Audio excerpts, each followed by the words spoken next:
Phật dạy rằng người có phúc khí lớn, khôn ngoan mà sống đều hiện rõ trên gương mặt. Có 4 dấu hiệu ngẫm kỹ thấy thật chuẩn. Trong đời ta vẫn gặp những người có dung mạo xinh đẹp, ngũ quan sắc sảo, nhưng khi đối diện lại thấy lạnh lẽo, xa cách. Cũng có người gương mặt bình thường, thậm chí mang nhiều nếp nhăn của thời gian. Vậy mà chỉ cần một ánh nhìn, một nụ cười, lòng ta đã thấy ấm áp, yên bình đến lạ. Vì sao lại thế? Phật dạy tướng do tâm sinh. Cái tướng ấy không chỉ là đôi mắt, sống mũi hay làn da, mà là thần khí toát ra từ nội tâm. Khi tâm an, tướng tự nhiên sáng. Khi tâm thiện, dung mạo tự nhiên hiền hòa. Phúc khí không phải là điều bẩm sinh, mà là kết tinh của cả một đời biết buông, biết yêu thương, biết sống thuận theo nhân quả và lòng từ. Người có phúc khí lớn, sớm muộn cũng mang 4 tướng quý. Đó là gương mặt an nhiên, ánh mắt hiền hòa, nụ cười bao dung và khí chất thanh tịnh. Và ngược lại, 3 loại tâm độc như tham, sân, si, nó có thể phá hỏng mọi phúc tướng của đời người. Nếu những điều này khiến lòng bạn lắng lại đôi chút, xin hãy nhấn thích để tôi biết rằng chúng ta đang cùng nhau đi trên con đường của sự tỉnh thức. Đừng quên đăng ký kênh Triết Cổ Nhân để mỗi khi tôi có điều muốn sẻ chia, ta lại có duyên gặp gỡ trong chánh niệm và bình an. Xin thường niệm Nam Mô A Di Đà Phật dưới bình luận để luôn được an lành. Ngày xưa, trong một ngôi làng nhỏ nằm nép mình bên triền núi, có 2 người đàn ông sống ở 2 đầu con dốc. Một người tên Hòa, giàu có nhà lớn, xe đẹp, của cải nhiều vô kể.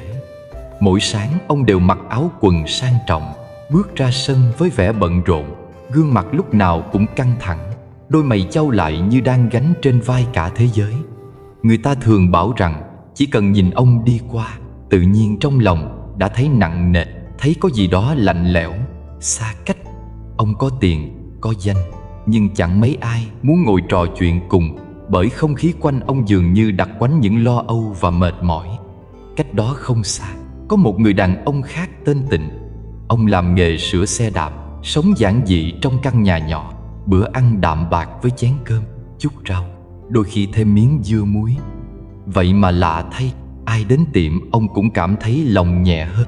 Khuôn mặt ông hiền hậu, ánh mắt lúc nào cũng sáng và ấm, nụ cười hiền như nắng sớm. Trẻ con thích ghé ông chơi, người già đi ngang cũng cúi đầu chào. Trong khi Hòa có tất cả mà không được ai mến, thì Tịnh chẳng có gì nhiều, nhưng lại khiến ai gặp một lần cũng sinh thiện cảm.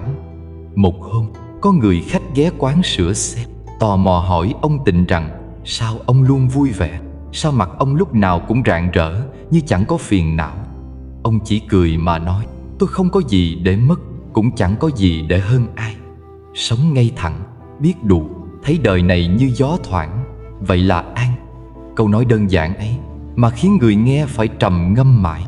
Từ đó, người trong làng bắt đầu bàn nhau: tại sao một người có tất cả lại u ám, còn người chẳng có gì lại an vui? Vì sao có người chưa nói đã khiến người khác tin yêu, còn có người chỉ nhìn đã khiến ta thấy bất an? Câu hỏi ấy không chỉ là sự so sánh giữa 2 số phận, mà là lời gợi mở cho một sự thật rất sâu.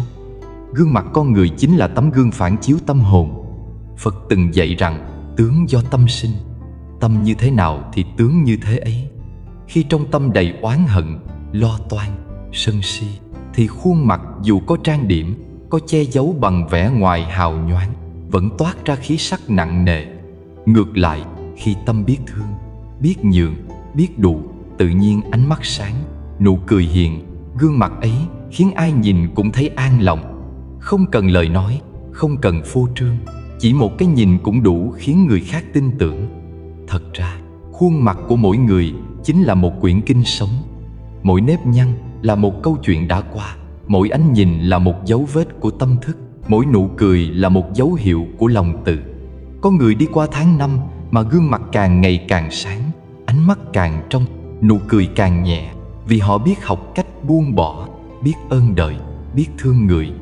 Nhưng cũng có người càng sống lâu, gương mặt càng mỏi mệt, đôi môi ít cười, ánh mắt càng niềm tin, bởi trong lòng họ luôn chất chứa điều gì đó chưa buông được.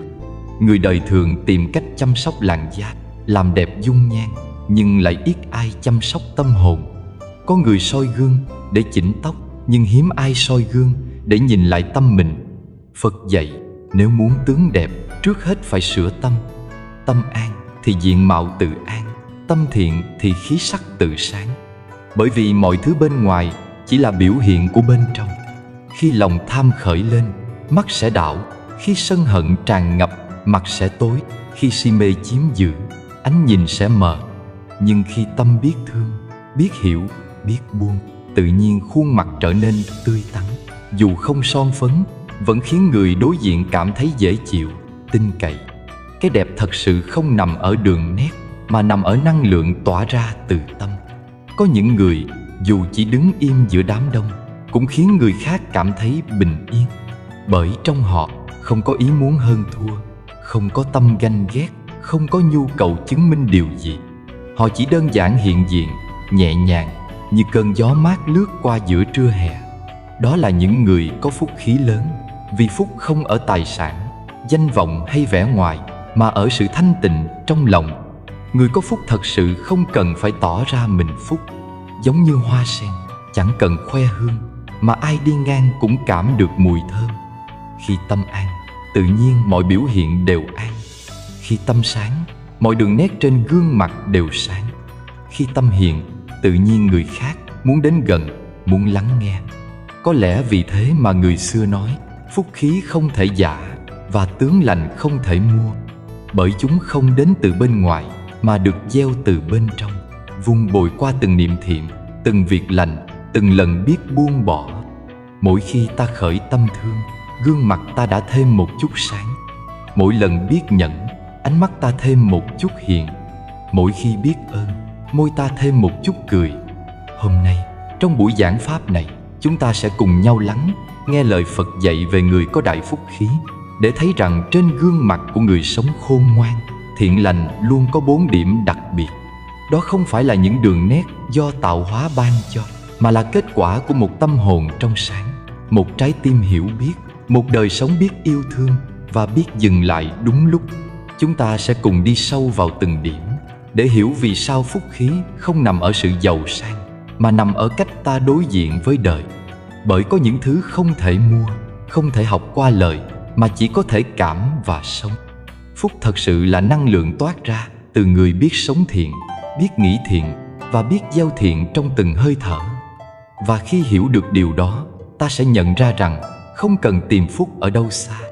Phúc đã nằm ngay trong từng cử chỉ, từng ánh nhìn, từng nụ cười của ta.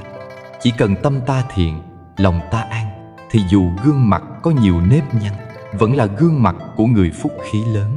Có những người bước vào đời, chưa cần nói gì, đã khiến ta cảm thấy dễ chịu, ấm áp. Như thể trong họ có một thứ ánh sáng dịu dàng tỏa ra. Họ không khoe khoang, không phô trương, không ồn ào, nhưng lại khiến người khác tin tưởng, muốn đến gần. Ánh sáng đó trong đạo Phật gọi là phúc khí. Nó không phải thứ có thể mua được bằng tiền, cũng chẳng thể cầu được bằng lời.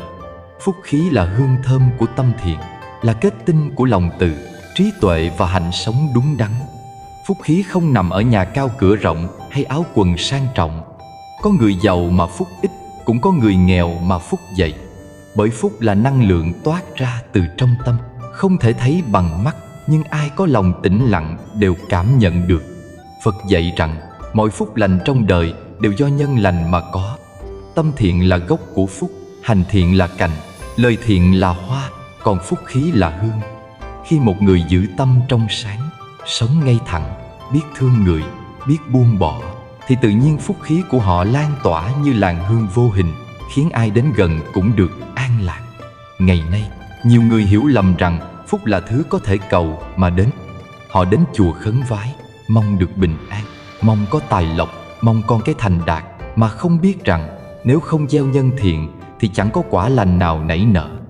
Phật chưa từng dạy ta cầu phúc, Ngài dạy ta tạo phúc. Bởi lẽ cầu chỉ là ước, còn tạo mới là thật. Cầu mà không hành, chẳng khác nào gieo hạt trên đá khô, có mong bao lâu cũng không thể nảy mầm.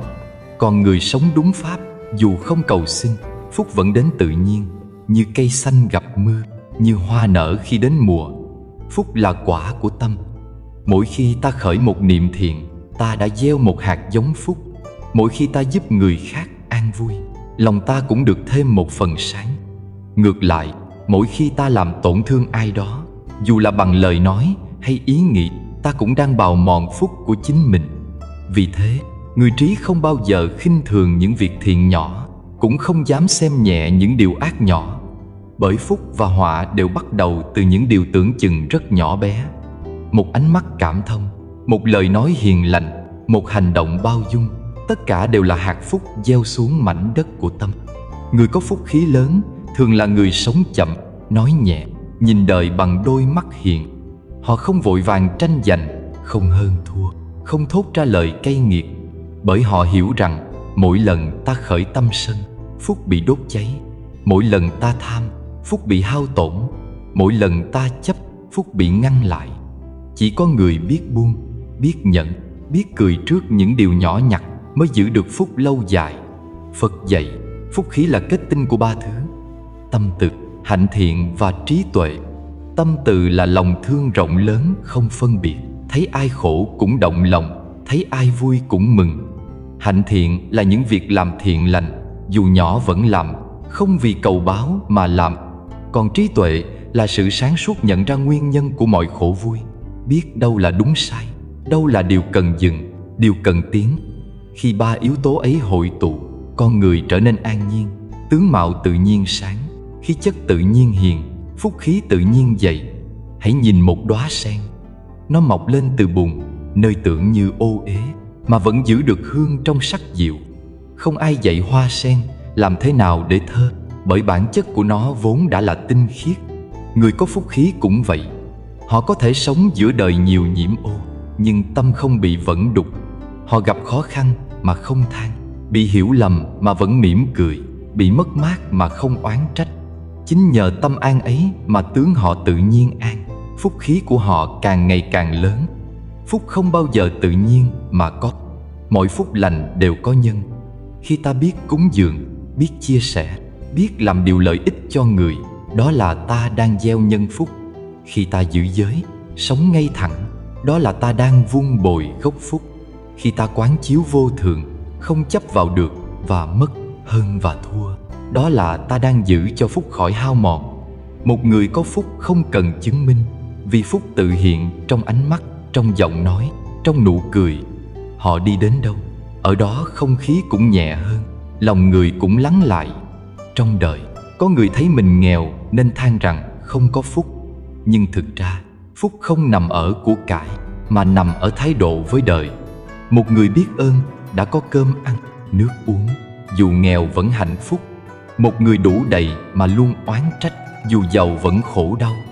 Phúc khí không ở bên ngoài, mà ở năng lượng thiện lành ta nuôi dưỡng trong lòng. Mỗi lần biết ơn, phúc tăng. Mỗi lần oán trách, phúc giảm. Nhiều người đi tìm phúc như kẻ tìm hương hoa, mà quên rằng hương vốn sinh từ hoa. Ta không thể có phúc nếu chưa trở thành người gieo phúc. Một người biết cho đi nụ cười, lời khích lệ, biết lắng nghe nỗi đau của người khác, là người đang gieo phúc từng ngày. Một người biết giữ lòng bình tĩnh trước thị phi, không nói lời làm tổn thương, không ganh tị, không đố kỵ, là người đang bảo vệ phúc của mình. Bởi phúc khí lớn nhất không nằm ở những điều bên ngoài, mà nằm ở chỗ giữ được tâm thiện giữa cuộc đời nhiều nhiễu loạn. Có người hỏi, tại sao có người làm thiện nhiều mà vẫn khổ? Phật dạy, phúc báo có ba thời: hiện báo, sinh báo và hậu báo. Có khi ta làm thiện mà chưa thấy quả lành ngay, bởi nhân ấy chưa đủ duyên trổ. Giống như hạt giống gieo xuống đất, cần có thời gian, mưa nắng mới đơm hoa kết trái. Người làm thiện không vì quả, mà vì tâm an trong từng việc làm. Khi tâm thiện vững, phúc khí sẽ đến đúng lúc, không sớm không muộn. Có những người nghèo vật chất, nhưng phúc khí lại rất dày. Họ sống chân thành, giản dị, không tham cầu. Ánh mắt họ trong, nụ cười họ sáng. Cái phúc của họ không nằm ở tài sản, mà ở sự an ổn nội tâm. Ngược lại, có người sống trong nhung lụa, nhưng ánh mắt mệt mỏi, gương mặt nặng nề, nụ cười gượng gạo. Họ có tiền mà không có phúc, vì tâm không an, lòng không thiện, trí không sáng. Tâm động thì diện mạo động, tâm sáng thì diện mạo sáng. Đó là quy luật tự nhiên mà không cần ai ban phát. Phúc khí cũng giống như nước trong giếng. Nếu biết giữ gìn, nó sẽ trong và mát. Nếu thường xuyên khuấy động bởi sân si, nó sẽ đục và cạn. Người khôn ngoan không chạy đi tìm giếng mới, mà lặng lẽ gạn bớt bùn để nước trong tự nhiên hiện ra. Cũng vậy, ta không cần đi tìm phúc ở nơi nào khác. Chỉ cần quay lại lắng nghe tâm mình, bớt một chút tham, giảm một chút sân, dừng một chút chấp, thì phúc đã bắt đầu trỗi dậy. Người có phúc khí không chỉ làm cho mình an, mà còn khiến người khác cảm thấy dễ chịu khi ở gần. Họ nói năng ôn tồn, hành xử từ tốn, tỏa ra năng lượng khiến mọi người thấy được soi sáng. Họ không lấy oán báo oán, mà dùng lòng từ để hóa giải. Khi gặp người khó chịu, họ mỉm cười khi đối diện nghịch cảnh. Họ biết quán chiếu khi được khen. Họ không kiêu khi bị chê. Họ không giận. Chính sự an nhiên ấy làm nên tướng lành, làm nên phúc khí mà không cần tìm kiếm. Phật từng nói, gương mặt hiền lành là phước báu của nhiều đời tu tập. Một ánh mắt trong sáng là kết quả của bao kiếp từ bi. Không có gì tự nhiên mà có, cũng không có gì mất đi nếu ta biết vun bồi. Người biết tu tâm, nói lời thiện, làm việc thiện, sống chánh niệm, thì dù gương mặt có già nua theo năm tháng, vẫn rạng rỡ theo cách rất riêng. Bởi phúc khí không phai theo tuổi, mà tăng theo độ sâu của tâm. Vì vậy, khi ta thấy người có khuôn mặt sáng, nụ cười hiền, đừng nghĩ đó là điều may mắn. Hãy hiểu rằng đó là kết quả của biết bao lần họ chọn thiện thay vì ác, chọn nhẫn thay vì sân, chọn buông thay vì chấp. Mỗi lựa chọn thiện là một cánh hoa phúc nở trong lòng. Và khi hoa nở, hương tự tỏa. Phúc khí chính là sự kết tinh của cả một đời sống đúng pháp. Người có phúc không cần cầu phúc, vì họ đang sống trong phúc. Giống như người đi trong vườn hoa, không cần tìm hương, chỉ cần thở nhẹ là hương đã tràn ngập. Khi tâm trong sạch, lòng hiền, lời nói hòa nhã, việc làm thiện lành, phúc khí tự nhiên hiện rõ nơi gương mặt, nơi ánh mắt, nơi dáng đi. Đó là tướng lành thật sự, là tướng của người biết sống thuận theo đạo, biết yêu thương đời và biết thương mình đúng cách. Cho nên, muốn có phúc, hãy bắt đầu từ việc tu tâm. Hãy nhìn lại chính mình trong từng khoảnh khắc. Ta đang nghĩ gì, nói gì, làm gì? Nếu những điều ấy không làm tổn thương ai, không khiến ai khổ, thì phúc đang nảy mầm. Nếu ta biết cảm ơn đời vì những điều nhỏ nhất, thì phúc đang lớn dần. Nếu ta biết tha thứ, biết lắng nghe, biết dừng lại trước khi nổi giận, thì phúc đang nở hoa. Và khi phúc đã nở, tướng lành tự hiện, không cần tô vẽ, không cần giả tạo. Phúc khí là hoa sen nở trong bùn đời. Nó không sợ bùn, vì chính nhờ bùn mà hoa có chỗ đứng. Người có phúc lớn là người hiểu rằng khổ không để hận, mà để học, mất không để tiếc, mà để tỉnh. Họ đi qua mọi biến động với nụ cười nhẹ, với lòng không oán. Họ biết rằng mỗi hơi thở an lành là một phúc lớn. Và chỉ cần sống tỉnh thức trong từng khoảnh khắc, ta đã đủ giàu có hơn cả người có vạn lượng vàng. Có một sự thật lạ lùng mà người đời vẫn thường xem nhẹ, rằng mọi điều ta mang trên khuôn mặt hôm nay đều là tấm gương phản chiếu những gì từng đi qua trong tâm. Đức Phật dạy, tâm tịnh tức quốc độ tịnh. Khi tâm một người được soi sáng bằng tuệ giác, thì toàn bộ cảnh giới họ đang sống cũng sẽ dần trở nên thanh tịnh và đẹp đẽ. Điều ấy không chỉ đúng trong thế giới bao la bên ngoài, mà còn đúng ngay trong khuôn mặt, ánh mắt, nụ cười, từng nét biểu hiện nơi gương mặt của mỗi chúng ta. Người có tâm loạn thì tướng liền động, người có tâm an thì tướng liền sáng. Gương mặt không bao giờ nói dối, nó là tấm bản đồ trung thực nhất ghi lại hành trình tâm thức. Một người thường hay giận dữ, dẫu chưa mở miệng, ta cũng cảm thấy năng lượng nóng bừng phát ra từ ánh mắt, từ cách họ nhìn đời bằng nghi ngờ, bực bội và căng thẳng. Trái lại, người có tâm hiền hòa, ánh mắt thường trong như nước, giọng nói nhẹ như gió, gương mặt tự nhiên có ánh sáng, như được phủ bởi một lớp phúc khí mềm mại.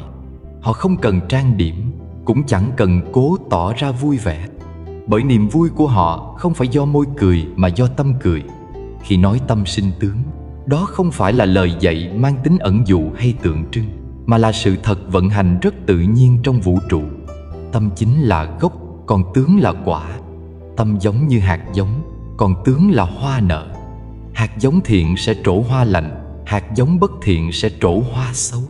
Tâm càng trong sáng, tướng càng hiền hòa. Một người luôn sống trong lòng biết ơn, tôn trọng và thương yêu sẽ dần dần khiến khuôn mặt họ có sự sáng tỏ, dễ mến và khiến người khác tin tưởng ngay từ ánh nhìn đầu tiên. Đã từng có một người đàn ông trung niên làm nghề buôn bán ngoài chợ. Anh là người thẳng thắn nhưng nóng tính, thường hay quát mắng người khác. Mỗi ngày anh soi gương đều thấy khuôn mặt mình như sạm lại, ánh mắt luôn căng, miệng miếm, trán nhăn. Một hôm, anh tình cờ gặp một vị sư già đang khất thực ngang qua, liền than thở rằng cuộc đời sao khổ, sao mọi người xung quanh đều xa cách. Vị sư chỉ nhìn anh một lát rồi mỉm cười hiền hậu, nói rằng khi nước trong thì bóng trăng hiện. Nếu tâm anh còn động, còn sân, thì gương mặt dù có cố nở nụ cười vẫn khiến người khác thấy lạnh. Từ hôm đó, anh bắt đầu tập lắng nghe hơi thở, tập nói lời nhẹ, bớt nóng nảy. Chỉ sau vài tháng, người trong chợ bắt đầu nhận ra anh khác hẳn. Ánh mắt anh hiền, giọng nói trầm và chậm, khuôn mặt tươi hơn, da dẻ hồng hào. Không phải vì anh đổi mỹ phẩm, mà vì tâm anh đã khác. Câu chuyện ấy là minh chứng rằng người nào biết tu tâm thì tướng sẽ tự nhiên biến đổi. Bởi tâm là gốc rễ của mọi biểu hiện nơi thân. Giống như cây có rễ khỏe thì lá xanh, hoa đẹp. Người có tâm an, tự nhiên khí sắc cũng an. Ngược lại, người mang nhiều ưu tư, dù cố che giấu thì khuôn mặt vẫn lộ ra nét mệt mỏi. Không phải vì họ không đẹp, mà vì trong lòng họ đang nặng trĩu. Có người hỏi, vì sao có người sinh ra đã có khuôn mặt thiện, có người lại mang tướng dữ? Phật dạy rằng tất cả đều do nghiệp, nhưng nghiệp không phải là định mệnh bất biến. Nghiệp có thể chuyển nếu ta biết tu tâm, bởi tâm chính là bàn tay có thể viết lại hình hài của chính mình. Một người sống trong từ bi và biết hỷ xả sẽ dần làm tan chảy những nét khô cứng nơi gương mặt.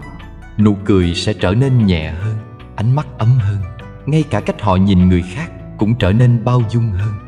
Hãy thử để ý những người làm việc thiện lâu năm, dù đã già, gương mặt vẫn phúc hậu và sáng rỡ. Có vị cụ già ở ngôi chùa nhỏ miền quê, ngày nào cũng quét sân, nhặt lá, nấu cơm, niệm Phật. Cụ chẳng nói nhiều, nhưng ai gặp cũng cảm thấy nhẹ lòng. Nhiều người nói chỉ cần nhìn cụ là đã thấy bình an. Cụ chẳng có gì ngoài nụ cười hiền và ánh mắt trong như nước. Ấy là tướng do tâm mà hiện. Trong khi đó, có người ngoài đời làm nên sự nghiệp lớn, có danh vọng, có tiền tài, nhưng khuôn mặt lại luôn nặng nề, hốc hác và thiếu sáng. Không phải vì họ làm việc cực khổ, mà vì tâm họ chưa an. Sống giữa xa hoa mà lòng không bình yên, khuôn mặt dẫu trang điểm thế nào cũng vẫn ẩn chứa một nỗi mệt mỏi. Người như thế càng cố tỏ ra mạnh mẽ, tướng lại càng cứng. Còn người tu tâm càng khiêm nhường, tướng lại càng mềm. Tướng không thể giả, bởi nó là năng lượng, không phải hình dạng. Một người có tâm thiện lành, năng lượng ấy lan tỏa ra quanh họ, khiến ai tiếp xúc cũng cảm thấy dễ chịu, như ngồi gần ánh nắng sớm. Còn người có tâm sân hận, năng lượng ấy cũng lan ra, khiến người khác cảm thấy nặng nề dù chưa nói gì. Bởi vậy, muốn cải tướng không phải chạy theo hình thức, mà là quay về chỉnh tâm. Đức Phật từng nói rằng, người nào tu tâm thanh tịnh thì dù sống trong cảnh nghèo cũng vẫn có phúc khí. Bởi phúc thật không nằm trong tiền tài, mà trong sự an nhiên nội tại. Khi tâm rộng, phúc sinh; khi tâm hẹp, phúc diệt. Mỗi ý niệm thiện là một hạt giống gieo vào tướng mạo, dần dần tạo nên khuôn mặt của người có phúc. Ngược lại, mỗi lần sân giận, ghen ghét, chấp trước là một vết nhăn nhỏ đang khắc dần lên mặt. Trong thiền, người ta thường nói rằng, muốn biết nghiệp đời trước, hãy nhìn thân hiện tại. Muốn biết quả đời sau, hãy nhìn tâm hiện tại. Bởi tâm là dòng chảy nối giữa quá khứ và tương lai, và tướng chính là biểu hiện tạm thời của dòng chảy ấy trong hiện tại. Một người có thể thay đổi vận mệnh nếu họ thay đổi tâm. Khi tâm thiện, tướng sẽ đổi, mà tướng đổi thì vận cũng đổi theo. Đó là lý do trong đạo Phật, việc tu không chỉ là học giáo lý, mà là luyện tâm cho thuần, cho sáng.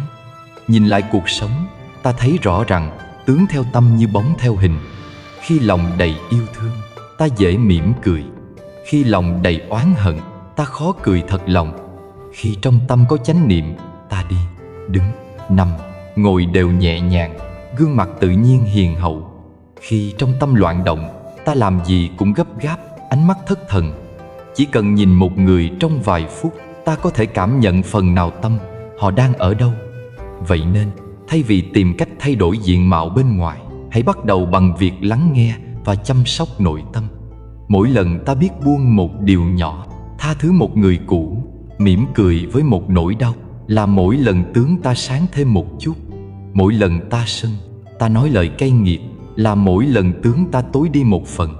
Không cần ai phán xét, chính gương mặt ta là bài kinh sống ghi lại từng niệm thiện ác trong tâm.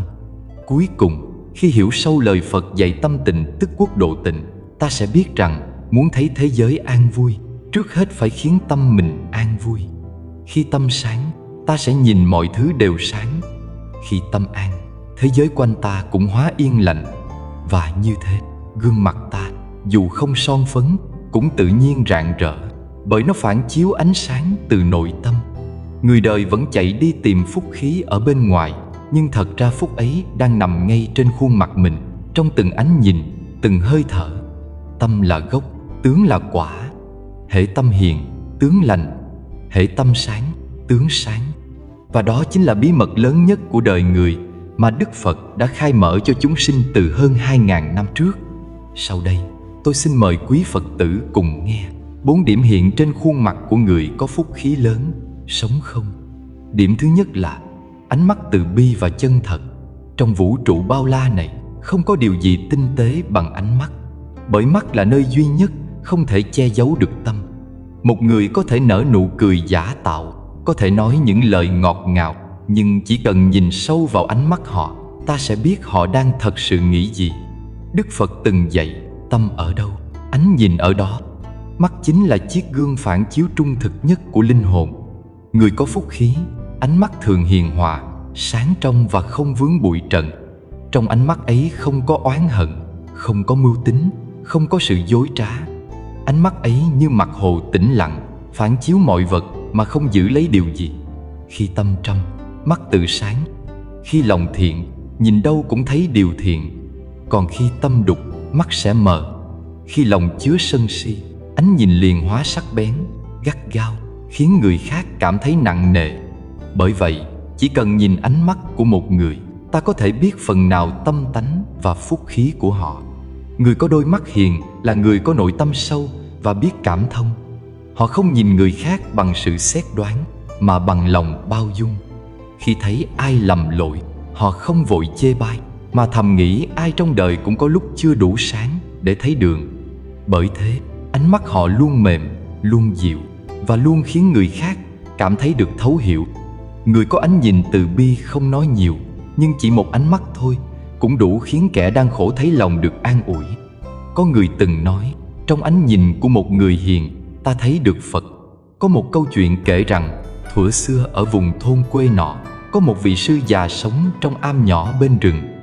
Ngài không giảng pháp nhiều, chỉ sống lặng lẽ, ai đến cũng mỉm cười. Dân làng mỗi lần đến gặp Ngài đều cảm thấy an yên lạ thường. Một hôm có người hỏi, bạch sư, vì sao con thấy chỉ cần nhìn vào mắt thầy, tâm con đã dịu xuống, bao nhiêu phiền não như tan biến? Vị sư cười hiền, bởi trong mắt ta không có gì để ghét, ta chỉ nhìn người bằng lòng thương, nên người thấy thương cũng sinh. Từ đó người ta mới hiểu, ánh mắt từ bi không phải do tập luyện mà thành, mà là kết quả của một tâm biết thương. Khi ta nhìn đời bằng đôi mắt thương, mọi thứ liền trở nên nhẹ. Còn khi ta nhìn bằng đôi mắt giận, mọi thứ đều hóa gai góc. Ánh mắt là sứ giả của tâm. Tâm sao thì mắt vậy. Tâm nóng thì mắt dữ, tâm lạnh thì mắt lờ đờ, tâm tham thì mắt lay láng, không yên. Chỉ khi tâm an, ánh nhìn mới tỉnh. Đời sống hôm nay có nhiều người mỏi mệt, không phải vì công việc, mà vì ánh nhìn của họ đã đánh mất sự hiền lành. Họ nhìn người khác với nghi ngờ, với so đo, với hơn thua. Họ quên rằng ánh nhìn như thế không chỉ làm tổn thương người khác, mà còn làm tổn thương chính mình. Mỗi lần ta nhìn ai bằng ánh mắt ghét, trong lòng ta sinh ra một làn khói độc, khiến tâm càng mờ và thân càng mệt. Trái lại, mỗi lần ta nhìn bằng lòng cảm thông, trái tim ta được gột rửa, gương mặt ta trở nên sáng hơn. Có người nói rằng phúc khí bắt đầu từ đôi mắt, bởi ánh mắt là nơi đầu tiên người khác cảm nhận được năng lượng của ta. Một người bước vào phòng, chưa cần nói, chỉ qua ánh mắt đã khiến người khác muốn lại gần hoặc muốn tránh xa. Người có phúc khí lớn thường có ánh nhìn sáng mà ấm, nhẹ mà sâu. Ánh nhìn ấy không phán xét, không khiến ai tổn thương. Trong ánh mắt họ có bóng dáng của sự bao dung và bình yên. Người tu hành lâu năm thường rất chú trọng đến ánh mắt, bởi khi tâm đã được rèn luyện qua chánh niệm và thiền định, ánh nhìn tự nhiên chuyển hóa. Người tu thật không nhìn người khác để thấy lỗi, mà nhìn để thấy nỗi khổ của họ, rồi khởi tâm thương. Cái nhìn ấy không khiến người khác xấu hổ, mà khiến họ muốn sửa mình. Giống như khi một đứa trẻ phạm lỗi, người mẹ hiền không mắng, chỉ nhìn con bằng đôi mắt thương. Đứa trẻ ấy sẽ tự biết mình sai và mong được làm lại. Ánh mắt từ bi có sức chuyển hóa hơn ngàn lời giảng. Trong kinh có câu, thấy lỗi mình, che lỗi người, đó là người có tu. Câu này tưởng đơn giản, nhưng thực hành lại là cả một con đường dài. Khi ta biết thấy lỗi mình, ánh mắt ta sẽ trở nên mềm. Khi ta bớt chê người, ánh nhìn ta trở nên sáng. Bởi trong giây phút ta nhìn ra sai lầm của chính mình, bản ngã nhỏ lại và lòng tự bắt đầu lớn lên. Người chỉ thấy lỗi người khác thường có ánh nhìn lạnh, còn người thấy lỗi mình thường có ánh nhìn dịu. Những ai đã từng gặp các bậc chân tu đều nói rằng chỉ cần được nhìn vào mắt họ một lần, ta sẽ thấy như mình được soi chiếu. Ánh mắt ấy không làm ta sợ, mà khiến ta muốn sống tốt hơn. Đó là vì trong ánh nhìn của họ không có sự phán xét, chỉ có lòng thương vô điều kiện. Đức Phật khi nhìn chúng sinh cũng thế. Ánh mắt Ngài không ghét bỏ dù là kẻ phạm tội, bởi Ngài thấy rõ rằng tất cả những điều xấu xa đều khởi từ vô minh. Khi ánh mắt đã tràn đầy trí tuệ và từ bi, thì nhìn đâu cũng là cơ hội để thương, để cứu, để hiểu. Một người có ánh mắt hiền là người đã đi qua nhiều đau khổ mà không để khổ làm chai lòng. Họ hiểu rằng ai cũng có nỗi niềm riêng, ai cũng đang học cách sống tốt hơn. Họ không cần lời biện minh, bởi họ có thể đọc được nỗi đau qua ánh mắt người khác. Họ lặng lẽ thương, lặng lẽ giúp. Người như thế, khuôn mặt luôn toát ra phúc khí, bởi trong họ không còn chỗ cho oán hận. Ngược lại, người ánh mắt hay đảo, hay liếc, hay nghi ngờ là người chưa yên trong tâm. Ánh nhìn ấy khiến người khác cảm thấy bất an. Dù họ có nói lời dễ nghe, người nghe vẫn không cảm được sự thật trong đó. Bởi mắt đã phản bội lòng, tâm không thành, mắt không sáng. Có người tu tập lâu, học nhiều kinh, nhưng ánh mắt vẫn còn cứng, vì chưa biết thương thật sự. Khi họ bắt đầu hiểu được khổ của người khác, ánh mắt họ liền dịu lại. Đó là dấu hiệu của sự chuyển hóa. Trong đời sống, chúng ta có thể luyện ánh mắt từ bi bằng tập nhìn mọi thứ bằng tâm thương. Khi gặp người làm sai, thay vì vội trách, hãy thầm nghĩ người ấy cũng đang khổ. Khi thấy ai nóng giận, thay vì phản ứng, hãy nghĩ có lẽ họ đang bị tổn thương. Khi nhìn ai thành công, thay vì ganh tị, hãy vui cho họ. Mỗi lần ta nhìn bằng lòng thiện, mắt ta được gột rửa một chút. Mỗi lần ta nhìn bằng lòng sân, mắt ta bị phủ thêm một lớp bụi. Ánh mắt từ bi không phải là ánh mắt yếu đuối, mà là ánh mắt của người mạnh mẽ đến mức không cần phải chứng tỏ. Họ không cần thắng ai, bởi họ đã thắng chính mình. Ánh mắt của họ khiến người khác không dám làm điều ác, nhưng cũng không thấy bị ép buộc.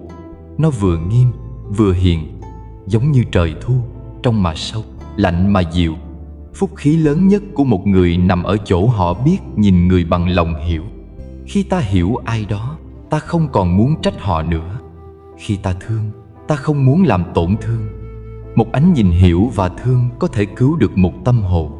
Đó là lý do vì sao trong đạo Phật, người ta không nói về việc làm cho đẹp mắt, mà nói về việc làm cho sáng mắt. Sáng không phải vì hình dạng, mà vì tâm sáng, tuệ sáng, từ bi sáng. Cuối cùng, hãy nhớ rằng ánh mắt không bao giờ biết nói dối. Dẫu miệng có thể nói trăm điều, nhưng chỉ cần một cái nhìn, người khác đã biết ta là ai. Vậy nên, muốn có ánh mắt từ bi và chân thật, không phải học cách diễn, mà là học cách sống thật, sống hiền, sống biết ơn. Khi tâm trong, tự khắc ánh nhìn trở thành một đóa sen. Người có ánh mắt ấy, đi đến đâu cũng mang theo phúc khí. Không cần nói, chỉ cần nhìn đã là một bài pháp. Điểm thứ hai là nụ cười từ tâm hồn an tịnh. Có những nụ cười khiến lòng người nhẹ đi như mây sau cơn mưa.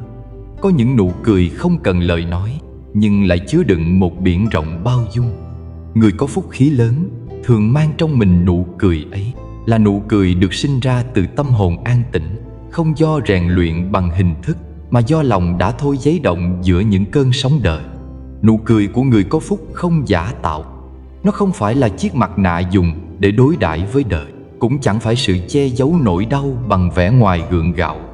Nụ cười ấy đến từ bên trong, từ nơi mà tâm đã chạm đến sự biết đủ. Khi con người biết đủ, mọi ham muốn không còn dẫn dắt, mọi so đo không còn trói buộc. Họ không cười để lấy lòng ai, cũng không cười để chứng tỏ bản thân mạnh mẽ. Họ chỉ cười đơn giản như một đóa hoa nở đúng mùa. Biết đủ là nền tảng của an vui. Biết đủ, người ta không còn so sánh với người khác, không còn mong cầu điều chưa đến. Người biết đủ nhìn bát cơm giản đơn cũng thấy là ân phước, thấy chiếc áo cũ vẫn ấm là hạnh phúc. Chính từ nơi tâm ấy, nụ cười trở nên hiền lành và thật thà. Nó mang hơi thở của bình an, khiến ai đối diện cũng cảm thấy lòng nhẹ lại, như được sưởi ấm bởi một ngọn nến giữa đêm đông. Trong kinh có kể rằng, Đức Phật khi còn tại thế, dù gặp bao nhiêu nghịch cảnh, vẫn thường mỉm cười. Có người hỏi Ngài, vì sao giữa khổ đau của chúng sinh, Ngài vẫn có thể giữ được nụ cười an nhiên đến thế? Đức Phật đáp rằng, vì Ngài thấy rõ bản chất của đời là vô thường. Khi hiểu vô thường, mọi được mất, hơn thua, khen chê, thành bại đều chỉ là những làn sóng nổi trên mặt biển. Sóng có thể dữ dội, nhưng biển vẫn lặng sâu. Người trí là người biết trở về với phần lặng ấy của mình. Khi ấy, nụ cười sẽ tự nhiên sinh khởi, không cần cưỡng cầu. Nụ cười của Đức Phật không chỉ là biểu hiện của từ bi, mà còn là ánh sáng soi rọi vào tâm người mê mờ. Khi Ngài mỉm cười, thế gian như lắng lại. Nỗi sợ, giận dữ, khổ đau nơi con người cũng theo đó mà tan đi phần nào. Đó không chỉ là nụ cười của môi, mà là nụ cười của giác ngộ. Nó nói với thế gian rằng, đừng sợ, vì mọi thứ rồi sẽ qua. Nó nhắn nhủ rằng, trong khổ đau vẫn có hoa sen đang nở, chỉ cần tâm con người chịu mở ra mà nhìn. Người có phúc khí lớn là người biết cười như thế. Họ không cười khi được rồi cau mày khi mất. Họ không dùng nụ cười để che đậy sự cay nghiệt trong tâm. Nụ cười của họ là sự thông suốt. Khi thấy người khác thành công, họ hoan hỉ thật lòng. Khi đối diện với thất bại, họ vẫn giữ được sự bình thản. Khi bị hiểu lầm, họ vẫn có thể mỉm cười vì biết rằng lời nói của người khác không định nghĩa giá trị của mình. Có những người, chỉ cần họ mỉm cười, mọi căng thẳng trong không khí lập tức tan biến. Bởi nụ cười của họ mang năng lượng lành, như một dòng nước mát chảy qua vùng đất khô cằn. Họ không dùng lý lẽ để thuyết phục, không cần biện minh cho mình. Họ chỉ cười, nhưng trong nụ cười ấy đã ẩn chứa sự bao dung và thấu hiểu sâu sắc. Chính là nụ cười ấy khiến người khác cảm thấy được chấp nhận, được yêu thương, được tha thứ. Trong cuộc sống, có người đi qua khổ đau mà lòng vẫn nặng nề, nhưng cũng có người đi qua giông bão mà vẫn cười hiền. Điểm khác biệt không nằm ở hoàn cảnh, mà nằm ở cách họ nhìn cuộc đời. Người an tĩnh trong tâm nhìn thấy hoa trong bùn, thấy ánh sáng trong đêm tối. Họ hiểu rằng không có gì tồn tại mãi, nên không cần bám víu quá nhiều. Khi tâm không bám víu, nụ cười tự nhiên mà có. Có lần, một vị thiền sư hỏi đệ tử, con nghĩ vì sao Đức Phật luôn mỉm cười? Người đệ tử đáp, vì Ngài đã vượt khỏi khổ đau. Thiền sư lắc đầu, nói không, Ngài mỉm cười vì Ngài thấy khổ đau cũng là một phần của chân lý. Khi ta không còn ghét bỏ khổ đau, ta mới thật sự hiểu hạnh phúc. Câu trả lời ấy khiến người đệ tử im lặng rất lâu. Bởi lẽ, đó chính là pháp tu của nụ cười. Trong đạo Phật, nụ cười cũng là một phương tiện của thiền. Khi ta cười, tâm ta mở ra, thân ta buông lỏng. Cười là thở, là buông xả. Mỗi khi mỉm cười, ta không còn bị cuốn vào những dòng suy nghĩ miên man. Cười là một cách quay về hiện tại, là một cách nói rằng ta đang ở đây trong giây phút này và ta biết ơn vì điều đó. Nụ cười chân thật chính là hơi thở chánh niệm của người có phúc. Người có phúc khí thường không cười to, không cười ồn ào, mà cười nhẹ như một làn gió. Cái nhẹ ấy không phải do yếu đuối, mà do tâm họ sâu. Như hồ nước phẳng lặng, soi được cả trăng. Nụ cười của họ phản chiếu tâm bình an. Họ không để cuộc đời khuấy động lòng mình, vì họ đã hiểu rằng mọi việc đều có nhân duyên, đều có thời điểm. Khi ta không cưỡng cầu, nụ cười sẽ không bao giờ tắt. Đức Phật từng dạy rằng mỗi nụ cười từ bi là một đóa sen nở trong đời. Bởi khi ta cười với ai đó bằng lòng thương, là ta đang gieo một hạt giống thiện lành vào tâm họ. Nụ cười ấy có thể xoa dịu một người đang tổn thương, có thể khiến một tâm hồn đang khép mở ra đón ánh sáng. Một đóa sen nở không chỉ đẹp cho mình, mà còn hương cho đời. Nhiều đóa sen nở, cuộc đời trở thành một ao sen mát lành.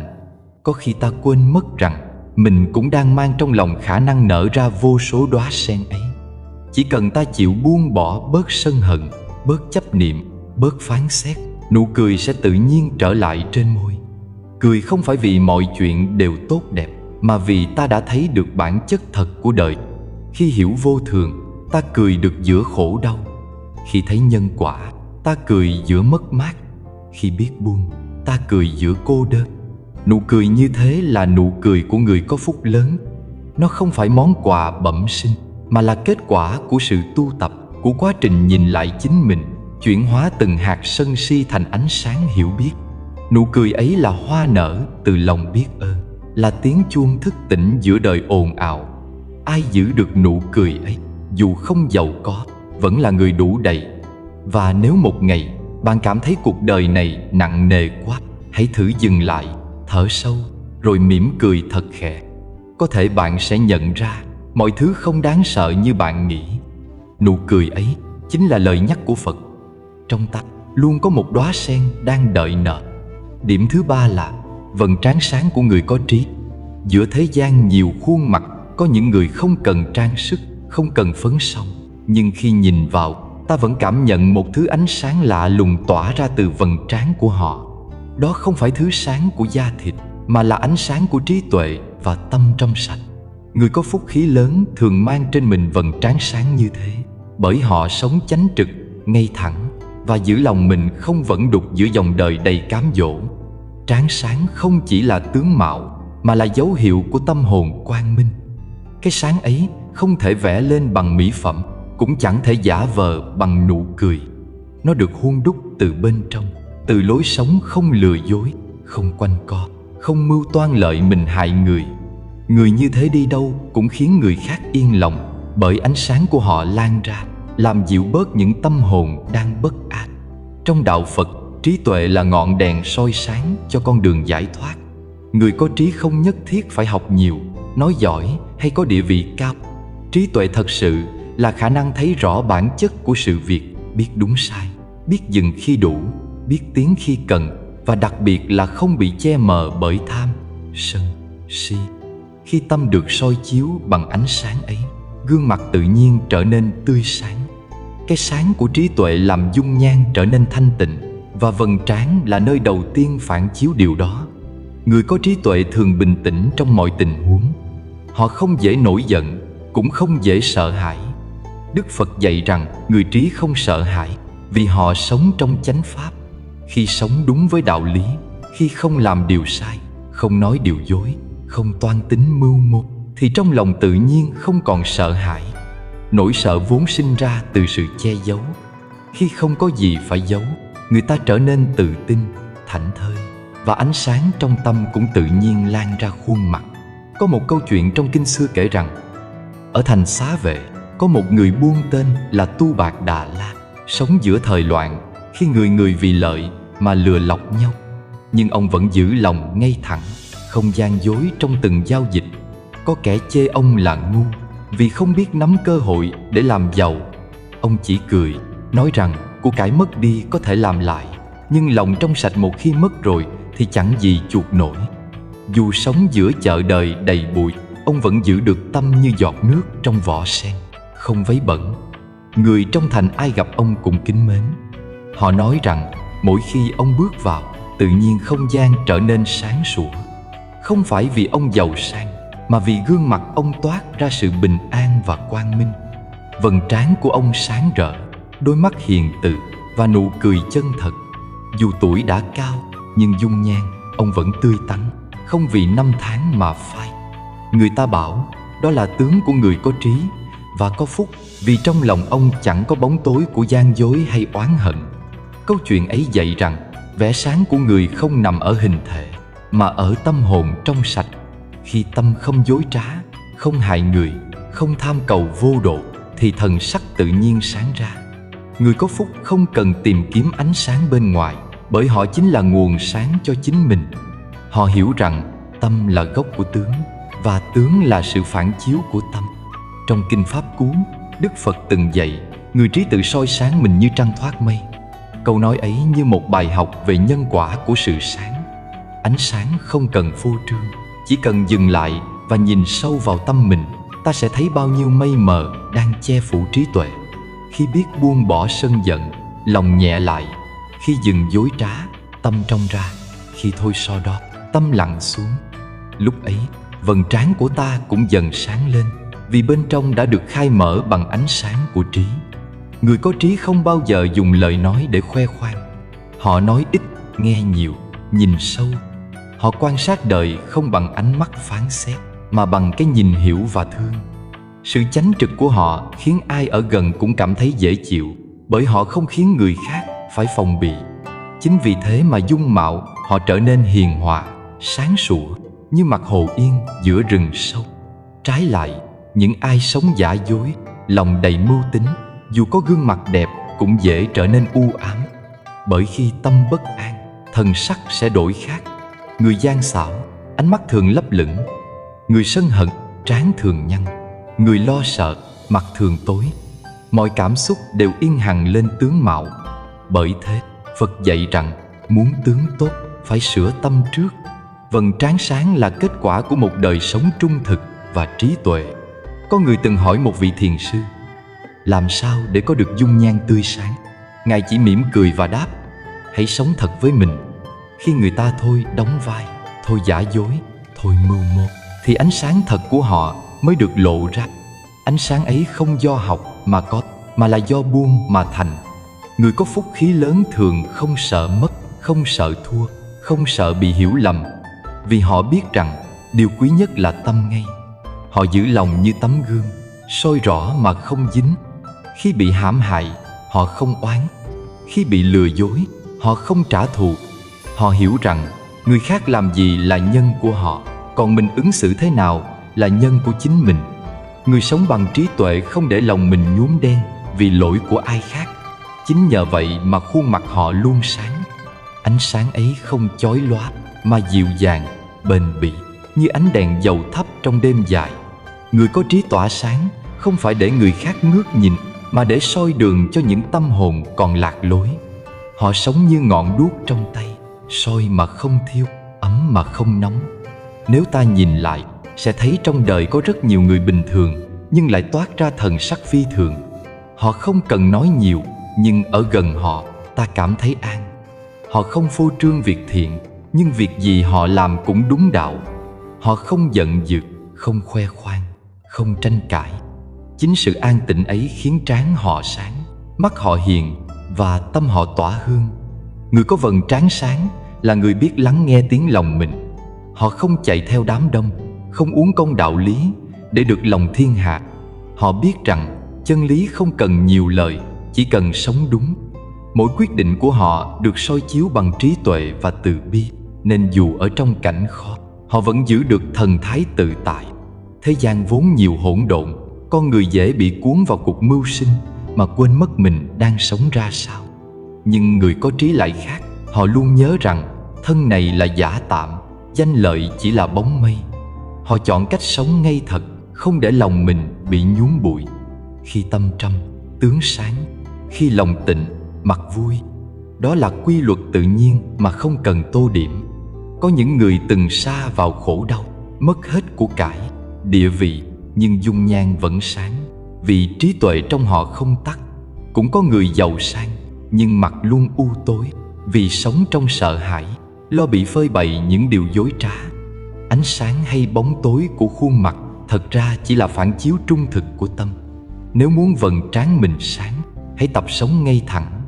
Nếu muốn dung mạo mình đẹp, hãy tập nghĩ điều lành. Nếu muốn đời mình nhẹ, hãy tập buông điều ác.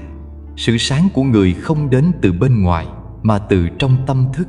Càng tu sửa tâm, càng soi sáng trí, thì dù không trang điểm, gương mặt cũng sáng ngời.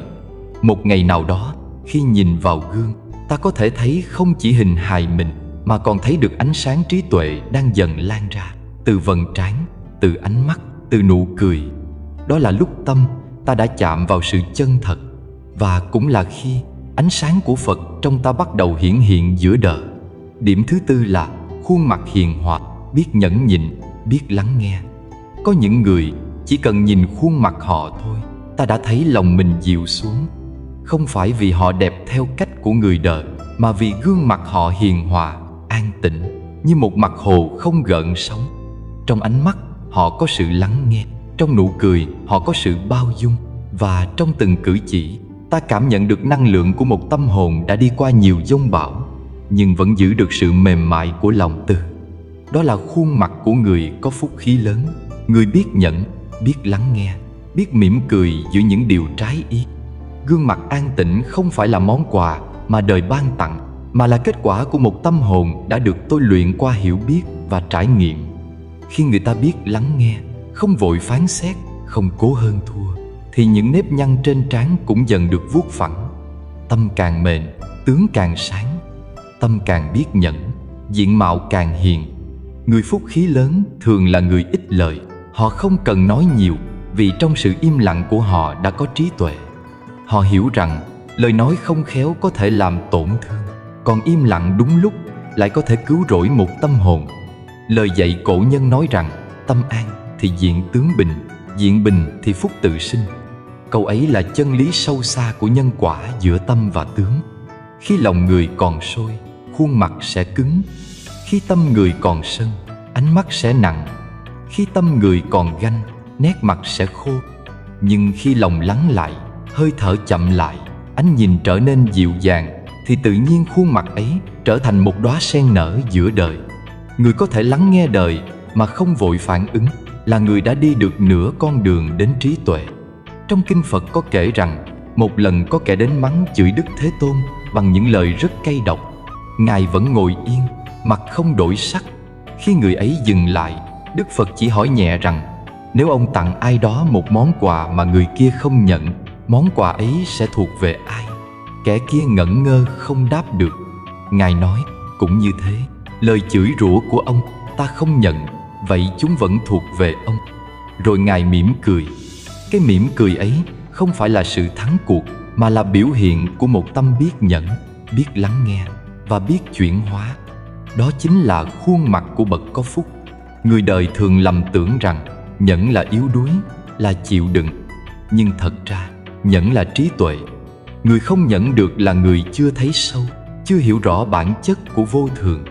Khi ta hiểu rằng mọi lời nói, hành động của người khác đều là biểu hiện của nghiệp riêng họ, thì ta sẽ không còn khổ vì họ nữa. Cái nhẫn ấy không phải là cúi đầu chịu thiệt, mà là sự bình thản trước sóng gió, giống như cây tùng đứng yên trong gió bão, mềm dẻo mà không gãy.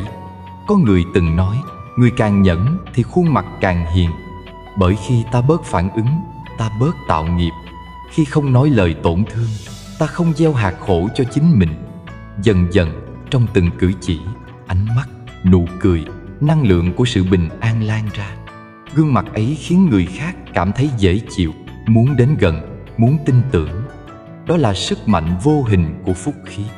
Trong đời sống, ta dễ bắt gặp hai loại người. Một người luôn vội, luôn muốn tranh phần đúng, luôn phải nói lời cuối cùng. Mỗi khi nói, mặt họ đỏ lên, lông mày nhíu lại, giọng nói cứng như dao. Một người khác thì ngược lại, khi bị hiểu lầm, họ chỉ im lặng, nhìn người kia với ánh mắt hiền hòa. Không phải vì họ không biết lý lẽ, mà vì họ hiểu rằng tranh cãi chỉ khiến tâm thêm động. Cuối cùng, người im lặng lại được bình yên, còn người thắng lợi lại thua lòng. Phật dạy rằng lắng nghe là một pháp tu lớn. Bởi khi ta lắng nghe người khác, ta đang mở lòng đón nhận, đang thực hành từ bi. Người có thể lắng nghe mà không phán xét, không cắt lời, là người đang gieo phúc cho chính mình. Mỗi lần ta nhẫn, ta bớt đi một cơn giận. Mỗi lần ta lắng nghe, ta thêm một hạt từ bi. Những hạt từ bi ấy dần nở thành phúc khí, và phúc ấy hiện rõ trên khuôn mặt. Một người có khuôn mặt hiền hòa, không phải vì họ sinh ra đã như vậy, mà vì họ đã học cách không để tâm bị kéo đi bởi cảm xúc. Khi bị xúc phạm, họ không phản ứng ngay, họ thở một hơi dài. Khi gặp bất công, họ không vội kết tội, họ quan sát. Khi nghe người khác nói, họ không chen vào, họ mỉm cười và lắng nghe trọn vẹn. Sự điềm tĩnh ấy khiến họ tỏa ra năng lượng bình yên mà không cần nói. Trong đời, có một loại người khiến ta thấy an khi ở gần. Họ không khuyên răn, không giảng dạy, chỉ lắng nghe bằng ánh mắt và bằng tâm. Khi ta nói, họ không phán xét. Khi ta khóc, họ không dỗ dành rối rít, mà chỉ ngồi yên bên cạnh. Chính sự hiện diện trầm lặng đó đã là một phương thuốc. Họ là những người có phúc khí thật sự, vì tâm họ đủ rộng để chứa được nỗi khổ của người khác mà không oán trách. Có một câu chuyện nhỏ kể rằng một thiền sư nọ có đệ tử rất nóng tính. Một hôm, đệ tử hỏi: thưa thầy, sao con tu mãi mà gương mặt vẫn u ám, còn thầy lúc nào cũng sáng rỡ, an nhiên? Thiền sư mỉm cười: vì con vẫn còn muốn người khác nghe theo mình, còn ta thì chỉ muốn hiểu họ. Khi ta thôi tranh, thôi muốn hơn, thôi phải thắng, thì khuôn mặt tự nhiên sáng. Đệ tử nghe xong lặng người. Từ đó, anh tập im lặng mỗi khi muốn phản bác, tập mỉm cười mỗi khi người khác nóng nảy. Dần dần, khuôn mặt anh trở nên hiền hơn, ánh mắt bớt dữ và lòng bớt động. Nhẫn thật ra là biết nhìn rộng hơn. Người có trí không nhìn vào chuyện nhỏ, họ thấy xa hơn, hiểu rằng mọi thứ rồi cũng qua. Một lời xúc phạm hôm nay, mai này đã là gió. Một lời khen hôm nay, ngày mai cũng tan. Cái đáng giữ là tâm an. Khi tâm an, diện bình. Khi diện bình, phúc tự sinh. Đó là nhân quả hiển nhiên như sáng và tối, không sai một mảy may. Người có phúc khí lớn không? Để khuôn mặt mình trở thành tấm gương phản chiếu sân hận. Họ biết rằng mỗi nét nhăn, mỗi ánh nhìn đều là kết quả của tâm. Nếu lòng đầy oán, nét mặt sẽ cứng. Nếu lòng đầy thương, gương mặt sẽ mềm. Và giữa hai thứ ấy, chỉ một niệm phân định. Bởi vậy, họ chọn lắng nghe thay vì tranh luận, chọn mỉm cười thay vì nổi nóng, chọn nhẫn thay vì phản kháng.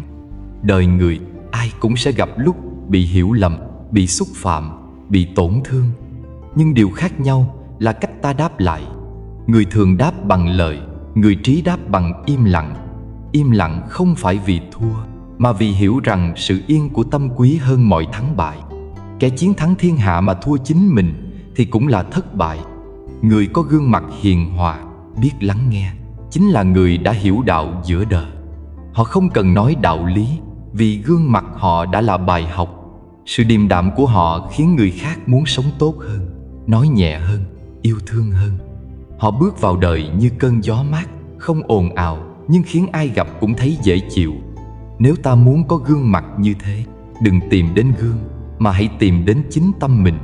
Hãy hỏi xem, ta có đang sống vội, có đang phán xét người khác, có đang để lời nói làm tổn thương ai? Mỗi lần ta dừng lại để lắng nghe, mỗi lần ta nhẫn để không nổi giận, là mỗi lần ta đang gọt giũa khuôn mặt mình. Dần dần, những góc cạnh thô ráp của sân si sẽ mềm đi, thay vào đó là nét hiền của người hiểu và thương. Đức Phật từng dạy rằng, trong sự lặng yên có vô số điều được chữa lành. Khi tâm biết lắng nghe, thân sẽ bớt mỏi. Khi lòng biết nhẫn, gương mặt sẽ tươi. Và khi gương mặt an, phúc sẽ đến, không phải từ đâu xa, mà từ chính sự tĩnh tại của lòng. Bởi cuối cùng, gương mặt chính là trang kinh lớn nhất của mỗi con người. Mỗi nếp nhăn là một dòng chữ, mỗi ánh nhìn là một câu kệ.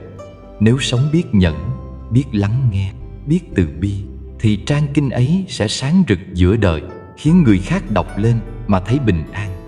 Và đó chính là tướng phúc của người có trí. có tâm, có đạo. Có những điều trong đời càng đi sâu ta càng thấy lạ lùng. Người đời thường mãi tìm cách trang điểm cho gương mặt, chỉnh sửa từng đường nét, mong sao có được vẻ đẹp dễ mến, dễ nhìn. Nhưng ít ai nhận ra cái đẹp thật sự không nằm ở lớp da bên ngoài, mà ở dòng tâm đang chảy bên trong. Tâm thiện thì tướng sáng, tâm ác thì tướng tối. Cái gọi là nhân duyên tạo tướng không phải chuyện huyền hoặc, mà là định luật nhân quả tự nhiên vận hành qua từng ý nghĩ, từng hành động, từng hơi thở của ta. Đức Phật dạy mọi hiện tượng trên đời đều từ nhân duyên sinh, từ nhân duyên mà diệt. Tướng mạo con người cũng không nằm ngoài quy luật ấy. Có người hỏi tại sao có người vừa nhìn đã thấy phúc hậu, có người lại khiến ta bất an dù chưa từng nói một lời. Câu trả lời nằm ở tâm thức. Khi trong lòng một người chất chứa nhiều oán hận, ganh ghét, khuôn mặt họ tự nhiên tối sầm, ánh mắt đường nặng, khóe miệng khô khan. Còn khi trong lòng ai đó đầy từ bi, họ chỉ cần im lặng thôi cũng khiến người khác cảm thấy dễ chịu. Tâm là gốc, tướng là hoa. Hoa đẹp không thể mọc từ đất xấu, cũng như tướng lành không thể hiện nơi người ôm ấp điều ác. Người thường sân giận, dù không nói gì, vẫn để lại dấu vết. Lông mày nhíu lại, môi miếm chặt, ánh mắt gắt gao. Một cơn giận qua đi, nhưng hằn sâu trong gương mặt khiến nét hiền dần phai nhạt. Ngược lại, người biết hỷ xả, lòng nhẹ như mây. Mỗi khi họ cười, đôi mắt long lanh như suối, da mặt sáng hơn, khí chất cũng thanh thoát hơn. Có người hành thiện nhiều năm không phải để được ai khen ngợi, mà bởi họ hiểu sâu sắc làm lành là gieo hạt giống cho chính mình. Hạt giống ấy âm thầm nảy mầm, tưới tẩm cho diện mạo, cho từng đường nét của đời sống. Có người từng kể về một người phụ nữ trong làng nhỏ. Lúc trẻ, bà nổi tiếng nóng nảy, thường la mắng chồng con, lại hay giận dỗi vô cớ. Gương mặt bà khi ấy lúc nào cũng cau có, trông già hơn tuổi. Một ngày nọ, sau biến cố mất con, bà đau khổ đến cùng cực, rồi tìm đến chùa xin ở lại làm công quả. 5 tháng trôi qua, người ta ngạc nhiên khi thấy gương mặt bà dần khác trước. Nếp nhăn vẫn còn, nhưng ánh mắt bà sáng lạ thường, môi hay cười hiền, khuôn mặt toát ra sự an tĩnh khó diễn tả. Có người nói bà thay đổi vì tu hành, nhưng thật ra là vì tâm bà đã chịu buông xuống. Khi oán hận rơi rụng, phúc khí bắt đầu nảy sinh. Cũng có một người đàn ông từng sống trong thù hận. Anh ta tin rằng đời bất công nên luôn sống trong tâm thế đề phòng, nghi ngờ. Mỗi khi ai đó đến gần, anh nhìn họ bằng ánh mắt lạnh, nụ cười gượng gạo. Nhưng rồi, một ngày, sau khi chứng kiến bạn mình mất vì bệnh, anh thức tỉnh. Anh bắt đầu học cách tha thứ, giúp đỡ người khác, tập nói lời cảm ơn, tập nhìn mọi thứ bằng lòng cảm thông. Sau vài năm, ai gặp lại anh đều ngạc nhiên. Gương mặt anh sáng hơn, nét cau có tan biến, khí sắc tự nhiên ấm áp. Anh chẳng hề thay đổi diện mạo, chỉ đổi tâm mình, và tướng tự thay đổi theo. Có người nói tướng là cái do trời sinh, nhưng Phật dạy tướng do tâm sinh. Tâm đổi thì tướng cũng đổi. Nếu tướng chỉ do trời định thì tu hành đâu còn ý nghĩa. Chính vì có thể thay đổi nghiệp, con người mới có con đường để bước ra khỏi khổ đau. Mỗi hành động thiện là một lần sửa tướng, mỗi ý nghĩ lành là một lần thanh lọc dung nhan. Khi trong lòng tràn đầy yêu thương, tự khắc đôi mắt sáng rỡ. Khi lòng không sân giận, khí chất tự nhiên nhẹ nhàng. Khi nói lời thành thật, khuôn mặt trở nên dễ nhìn. Tất cả đều là nhân duyên nối tiếp nhau, dệt nên bức tranh của một đời người. Trong kinh, Đức Phật từng kể rằng người có lòng hỷ xả khi sinh ra thường có dung mạo đoan chính, vì phúc báo ấy được tích lũy từ nhiều kiếp. Ngược lại, người nuôi dưỡng oán hận hay gây tổn hại cho kẻ khác thường mang nét dữ, dù cố che giấu cũng không thể. Gương mặt chính là tấm gương phản chiếu đời sống nội tâm. Không ai có thể giấu được năng lượng thật trong ánh mắt mình. Người càng hiền, càng thanh thản, ánh mắt họ càng trong. Người càng tính toán, càng giả tạo, ánh mắt càng đục. Vẻ đẹp thật sự nằm ở tâm sáng, chứ không ở lớp phấn son. Muốn đổi tướng, không cần cầu khẩn hay nhờ người bói tướng sửa giúp. Hãy bắt đầu bằng việc sửa tâm, giữ miệng, hành thiện.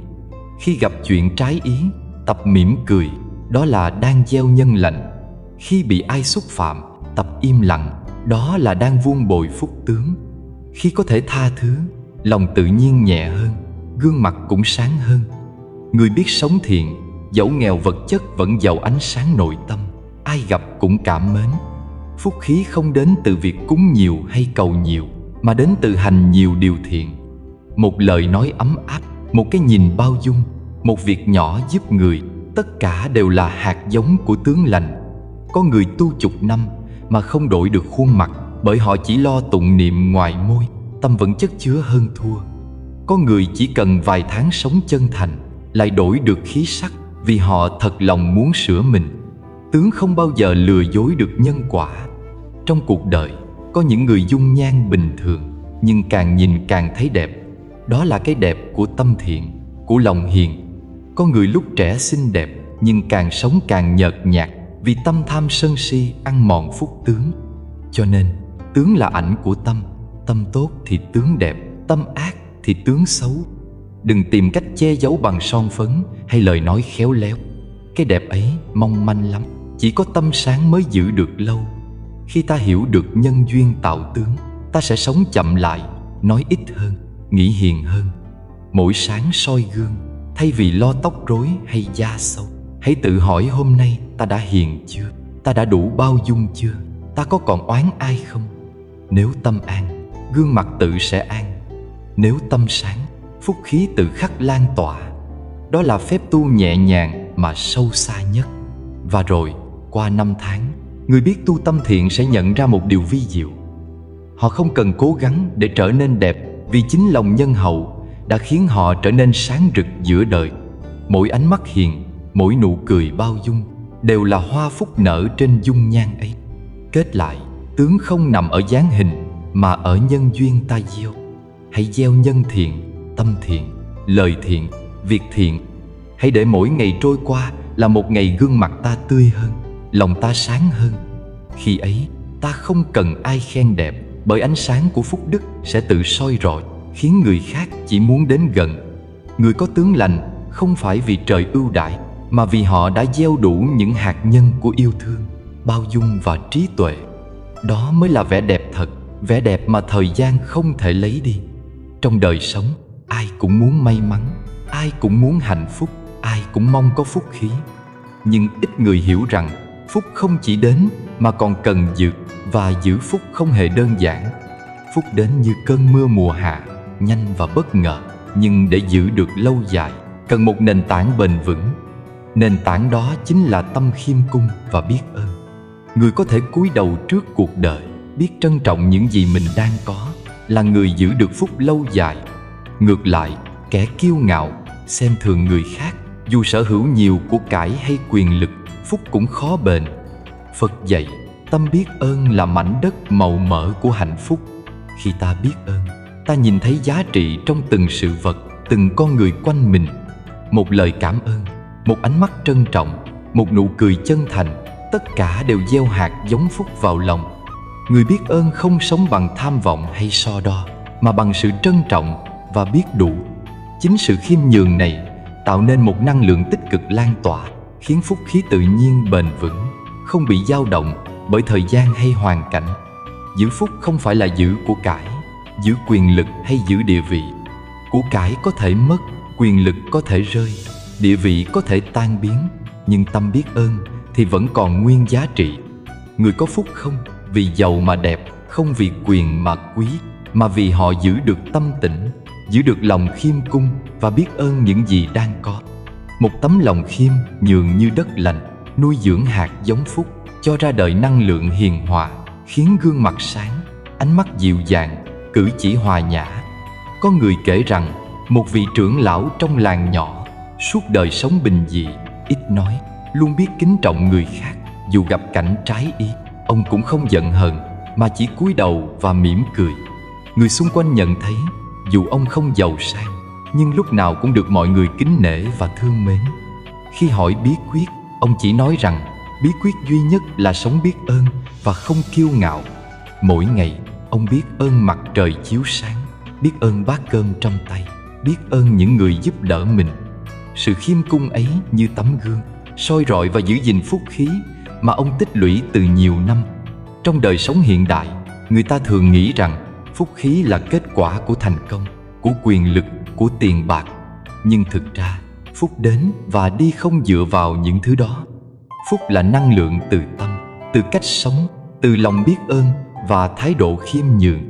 Khi ta tự cho mình quyền được hơn người, tự cho mình đúng, tự cho mình trên tất cả, tâm sẽ dần khép lại, phúc khí cũng theo đó mà rời đi.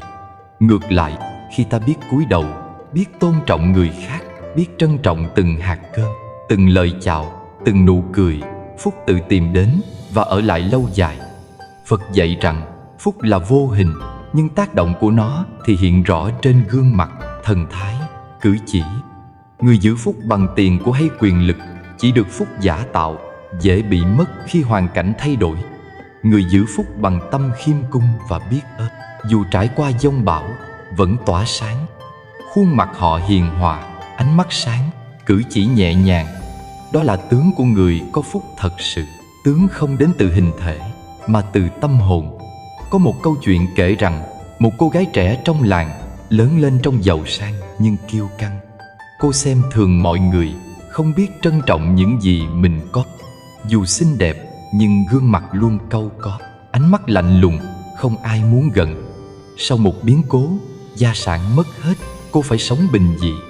Ban đầu cô khổ đau và hờn giận, nhưng dần dần học được cách cúi đầu, biết ơn từng bữa cơm, từng lời giúp đỡ. Qua vài năm, người ta ngạc nhiên thấy cô thay đổi. Gương mặt sáng, mắt hiền, nụ cười dịu dàng. Phúc khí không đến từ tiền của, mà từ tâm biết ơn và khiêm cung. Nhìn lại, giữ phúc là một quá trình rèn luyện tâm. Nó không xảy ra một sớm một chiều, mà cần kiên nhẫn, cần trải nghiệm, cần quan sát bản thân từng ngày. Mỗi khi thấy lòng kiêu ngạo nổi lên, hãy cúi đầu. Mỗi khi thấy sân hận, hãy thở sâu và mỉm cười. Mỗi khi thấy mình muốn hơn người, hãy nhắc nhở bản thân. Biết đủ là phúc. Khi làm được những điều ấy, phúc khí không chỉ ở lại, mà còn lan tỏa, nuôi dưỡng cả những người xung quanh. Người biết ơn và khiêm cung luôn nhìn cuộc đời bằng ánh mắt trân trọng. Họ biết rằng mỗi người mình gặp, mỗi khó khăn mình trải qua đều là nhân duyên dạy mình tu tập. Khi gặp nghịch cảnh, họ không than trách mà tìm cách học hỏi. Khi gặp thuận cảnh, họ không tự kiêu mà cẩn trọng để phúc được bền lâu. Lòng biết ơn biến mọi điều nhỏ bé thành quý giá, biến cuộc sống bình thường thành thiêng liêng. Một vị thiền sư từng nói rằng phúc là món quà mà người đời ít nhận ra. Người biết nhận ra, biết trân trọng và biết giữ là người giàu nhất. Tiền bạc, danh vọng, vật chất chỉ là phương tiện, không thể thay thế cho sự khiêm cung và biết ơn. Khi tâm giàu lòng biết ơn, gương mặt sẽ sáng, ánh mắt sẽ hiền và phúc khí sẽ theo người suốt cuộc đời. Hãy thử nghĩ xem, nếu mỗi ngày ta dành một chút thời gian để nhận ra những điều tốt đẹp quanh mình, để cúi đầu trước sự giúp đỡ của người khác, để nói lời cảm ơn, để không kiêu ngạo, thì phúc sẽ tự tìm đến. Mỗi lời cảm ơn là một hạt giống, mỗi nụ cười là một cơn mưa tưới hạt giống ấy. Khi hạt giống nảy mầm, tướng mạo và thần thái của ta cũng thay đổi. Người đời sẽ cảm nhận được năng lượng ấy, không cần lời nói hay hành động phô trương. Giữ phúc cũng là giữ mình khỏi rơi vào vòng luẩn quẩn của sân hận và kiêu ngạo. Khi kiêu, phúc mất. Khi sân, phúc tiêu. Khi khiêm cung và biết ơn, phúc ở lại. Điều này giải thích tại sao có người dù không giàu sang nhưng lúc nào cũng tươi vui, được người khác kính trọng. Còn người giàu có nhưng kiêu căng, lúc nào cũng lo âu và cô độc. Phúc không mua được bằng tiền, chỉ giữ được bằng tâm sáng. Người biết giữ phúc không chỉ tạo lợi ích cho chính mình mà còn cho cả người khác. Khi gương mặt hiền hòa, ánh mắt sáng, lời nói dịu dàng, hành động biết ơn, năng lượng tích cực lan tỏa. Người gặp họ cảm thấy an lòng, được truyền cảm hứng để sống tốt hơn. Phúc khí vì vậy không chỉ dừng lại ở bản thân mà còn lan rộng, trở thành hạt giống thiện lành gieo vào đời. Cuối cùng, muốn phúc được bền lâu, hãy tu tâm biết ơn và khiêm cung. Cúi đầu trước nhân duyên, trân trọng những điều nhỏ bé, không kiêu ngạo trước thành công. Khi tâm biết đủ, gương mặt sáng, ánh mắt hiền, lời nói dịu dàng. Phúc đến và ở lại tự nhiên, không cần cố gắng, không cần cầu xin. Người giữ được phúc là người sống đúng, sống an, sống trọn vẹn từng khoảnh khắc trong cuộc đời. Mỗi buổi sáng thức dậy, chúng ta có trong tay một món quà vô giá mà ít ai nhận ra. Đó là một ngày mới, một ngày tràn đầy cơ hội để gieo phúc, để nuôi dưỡng tâm thiện, để làm sáng rực khuôn mặt và thần thái của chính mình. Người tu phúc khí hiểu rằng mỗi ngày là một hành trình tu tập, không phải bằng những bước đi vội vàng, mà bằng những hơi thở chánh niệm, những lời nói lành và những hành động nhẹ nhàng nhưng kiên định. Khi buổi sáng đến, việc đầu tiên không chỉ là rửa mặt, ăn sáng hay chuẩn bị cho công việc, mà là dành vài phút để niệm Phật, để kết nối tâm với điều thiện lành. Niệm Phật không chỉ là phát ra tiếng, mà là để tâm được an định, để mỗi nhịp niệm nhắc nhở chúng ta về lòng từ bi, về trí tuệ, về sự biết đủ. Khi tâm an, gương mặt sẽ tươi sáng, ánh mắt trong, nụ cười nhẹ nhàng xuất hiện một cách tự nhiên. Đó là cách bắt đầu ngày mới bằng phúc khí, bằng năng lượng thiện lành mà không cần chờ đợi điều gì từ bên ngoài. Thở chánh niệm là một công cụ quan trọng khác để tăng phúc khí hàng ngày. Khi ta chú tâm vào từng nhịp thở, mỗi hít vào và thở ra là một sự kết nối với chính mình. Tâm bớt dao động, lòng bớt lo âu, cơn sân hận hay bất mãn không còn chi phối. Trong khoảnh khắc ấy, gương mặt trở nên an tĩnh, ánh mắt dịu dàng và năng lượng phúc lan tỏa. Người ta thường nói, khi hơi thở bình an thì cuộc đời cũng bình an. Đó là sự thật giản dị nhưng sâu sắc. Lời nói thiện là một hạt giống khác để gieo phúc mỗi ngày. Một lời chào, một câu cảm ơn, một lời khen chân thành, hay đơn giản là không nói lời tổn thương ai, tất cả đều là nhân tạo nên phúc tướng. Khi ta nói lời thiện, tâm được nhẹ nhàng, gương mặt tươi sáng, ánh mắt trong suốt, người gặp ta cảm nhận được sự ấm áp và dễ chịu.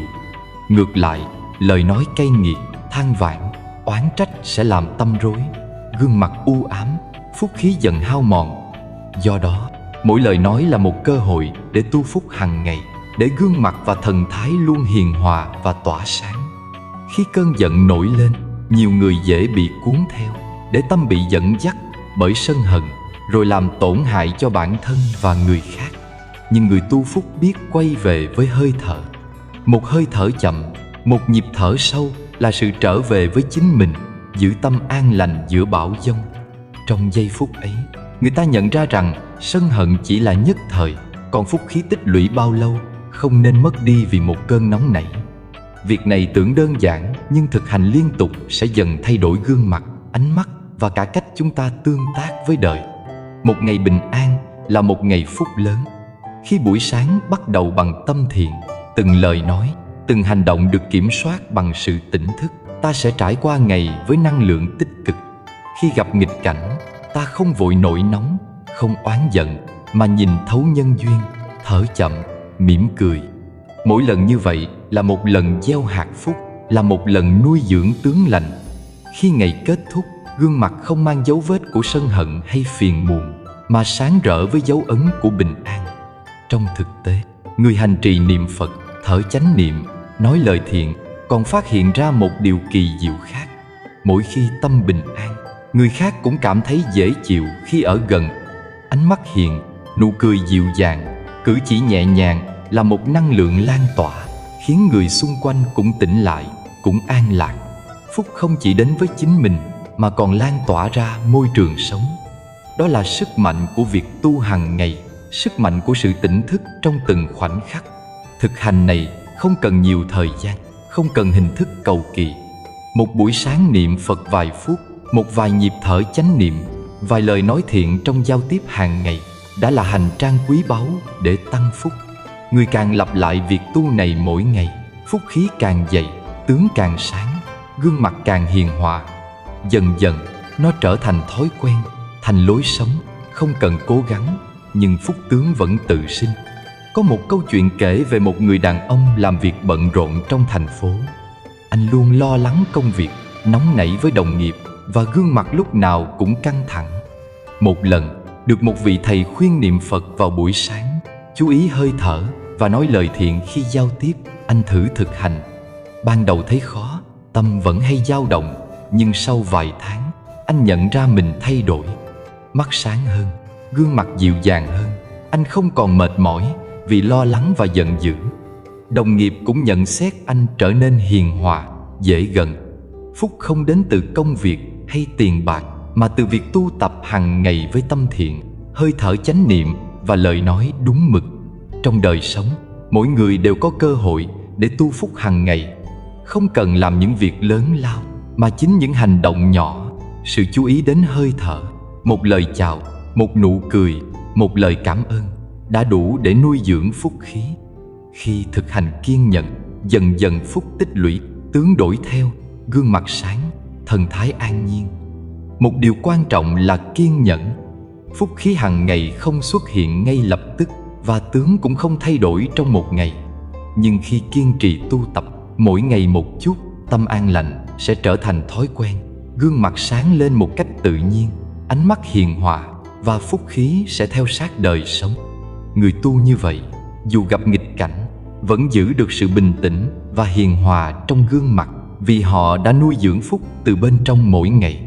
Cách tu hàng ngày này còn giúp người tu cảm nhận sâu sắc về vô thường và nhân quả. Mỗi lời nói, mỗi hành động đều gieo nhân, mỗi hạt nhân đều tạo nên quả. Khi ta gieo thiện, ta nhận phúc. Khi ta gieo sân, ta nhận khổ. Nhận thức này khiến người ta thận trọng hơn, sống chậm lại, nói ít lại, và hành động bằng lòng từ bi. Tất cả điều này đều làm tăng phúc khí, làm cho tướng mạo và thần thái sáng rỡ, tạo ảnh hưởng tích cực lên bản thân và người khác. Một ngày bình an là một ngày phúc lớn. Mỗi ngày thực hành niệm Phật, thở chánh niệm và nói lời thiện là một bước đi trên con đường gieo phúc. Khi mỗi buổi sáng bắt đầu bằng sự tỉnh thức, lòng biết đủ, tâm an lạc, thì cả ngày sẽ được nuôi dưỡng bởi năng lượng thiện lành. Khi kết thúc ngày, gương mặt không còn vết dấu của sân hận hay nóng giận, mà tỏa ra phúc khí, ánh mắt sáng, nụ cười hiền. Người tu phúc hàng ngày sẽ nhận ra rằng phúc không phải là điều xa xôi hay huyền bí. Nó chính là hơi thở, lời nói và cử chỉ của từng khoảnh khắc. Nó đến từ sự kiên nhẫn, từ tâm thiện và sự tỉnh thức. Mỗi ngày, một hơi thở chánh niệm, một lời nói lành, một niềm vui nhỏ bé đều góp phần làm tăng phúc khí. Khi thực hành lâu dài, khuôn mặt sáng, thần thái hiền, ánh mắt trong, gương mặt như tỏa ra ánh sáng của lòng từ bi và trí tuệ. Hãy bắt đầu từ hôm nay, từ buổi sáng mới, từ một hơi thở và một lời nói thiện. Một ngày bình an là một ngày phúc lớn. Từng bước, từng nhịp thở, từng hành động sẽ tạo nên tướng lành, phúc khí bền lâu, gương mặt sáng và thần thái an nhiên. Mỗi khoảnh khắc đều là cơ hội để tu tập, để nuôi dưỡng phúc, để sống hiền hòa và tỏa sáng trong đời. Khôn là một phẩm chất mà con người từ xưa đến nay luôn tìm kiếm, nhưng không phải ai cũng hiểu đúng. Nhiều người thường nhầm lẫn khôn với mưu mẹo, với sự tính toán khéo léo để đạt lợi ích riêng. Nhưng trong đạo Phật, sự khôn ngoan thực sự không phải là chiêu trò, không phải là lương lẹo hay gian manh. Khôn thực sự là biết sống thuận pháp, biết thương người, biết dừng đúng lúc để không làm tổn hại bản thân và người khác. Người có phúc khí lớn luôn sống theo cách ấy. Khôn nhưng không khôn vặt, thông minh nhưng không dùng trí tuệ để làm tổn thương, mà để gìn giữ hòa khí và nhân duyên tốt lành. Người khôn thật sự là người khiến người khác cảm thấy an tâm khi ở bên. Khi tiếp xúc với họ, bạn không bị căng thẳng, không lo sợ hay nghi ngờ, mà cảm thấy bình yên và được tôn trọng. Họ biết cách lắng nghe, biết nói khi cần và biết im lặng khi đúng. Một câu nói nhẹ nhàng, một cử chỉ quan tâm, hay chỉ đơn giản là sự hiện diện an nhiên, tất cả đều tạo ra năng lượng yên ổn, khiến người xung quanh cảm thấy thoải mái. Người khôn vặt thường tìm cách nổi bật, muốn người khác phải chú ý hay sợ hãi mình, nhưng người khôn thật sự thì không. Họ sống khôn bằng cách giữ cho mình và cho người khác bình an, giữ cho tình cảm và nhân duyên không bị tổn hại. Khôn còn là biết dừng đúng lúc. Trong cuộc sống, đôi khi dừng lại là khôn ngoan hơn bất cứ hành động nào. Người biết dừng đúng lúc không chỉ tránh được rắc rối, mà còn giữ được phúc khí. Khi cơn giận nổi lên, biết dừng lại để hít thở. để nhìn rõ bản chất của vấn đề là một cách khôn ngoan. Khi người khác nói lời không hay, biết im lặng thay vì đáp trả cũng là khôn. Khi muốn làm điều gì lớn lao, biết cân nhắc thời điểm, biết thuận duyên mà hành động, đó là khôn. Người có phúc khí lớn thường tu tập để nhận biết khi nào nên nói, khi nào nên im, khi nào nên hành, khi nào nên chờ. Khôn vặt thì lao vào mọi chuyện, khôn thực sự thì hành động hợp đạo, hợp pháp, hợp nhân duyên. Khôn còn là nhìn đời mà không chấp, hiểu mà không khoe. Người có phúc khí lớn hiểu sâu sắc về vô thường và nhân quả, về hạnh phúc và khổ đau. Họ thấy rõ bản chất của mọi sự việc mà không bị cuốn vào tranh chấp hay sân hận. Họ biết điều gì quan trọng, điều gì không quan trọng và hành động theo trí tuệ chứ không theo cảm xúc. Người khôn còn không khoe trí tuệ hay hiểu biết của mình. Họ sống giản dị, hành động âm thầm nhưng hiệu quả. Ánh mắt, nụ cười, cử chỉ đều toát ra sự an nhiên, khiến người khác cảm nhận được phúc khí và sự chín chắn. Có câu chuyện kể về một người thương nhân giàu có.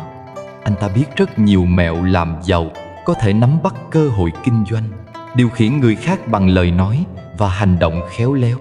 Nhưng bên cạnh đó, anh ta biết kiềm chế tham vọng, không hãm hại ai, biết nhường nhịn đúng lúc và tôn trọng đối tác. Khi gặp những người khó tính, anh ta không nóng giận mà dùng sự bình tĩnh và trí tuệ để giải quyết. Người xung quanh thấy anh ta vừa khôn vừa hiền, muốn học theo và được gần. Gương mặt anh tươi sáng, ánh mắt an nhiên, và mọi người nhận ra anh là người có phúc khí. Anh không dùng mưu mẹo để chiếm ưu thế, mà dùng khôn ngoan để giữ phúc, giữ hòa khí, giữ thiện duyên. Khôn còn là biết thương người. Người khôn thực sự luôn đặt mình vào vị trí người khác, hiểu những khó khăn, nỗi đau và nhu cầu của họ. Khi ta thương người, phúc khí tự sinh, tướng mạo sáng rỡ. Một ánh mắt quan tâm, một cử chỉ nhẹ nhàng, một lời nhắc nhở tử tế, tất cả đều là cách gieo phúc và thể hiện sự khôn ngoan. Người khôn vặt thường tìm cách lợi dụng người khác để đạt lợi ích riêng, nhưng người khôn thật sự luôn biết cân bằng giữa lợi ích bản thân và lợi ích chung, luôn đặt hòa khí và thiện duyên lên hàng đầu. Người khôn còn biết nhìn xa. Họ không để cảm xúc nhất thời chi phối hành động. Khi đối diện với mâu thuẫn, họ bình tĩnh nhìn nhận nguyên nhân, đánh giá hậu quả và hành xử theo trí tuệ. Họ biết rằng một lời nói nóng giận hay một hành động vội vàng có thể phá hỏng mối quan hệ, làm phúc khí tiêu tan.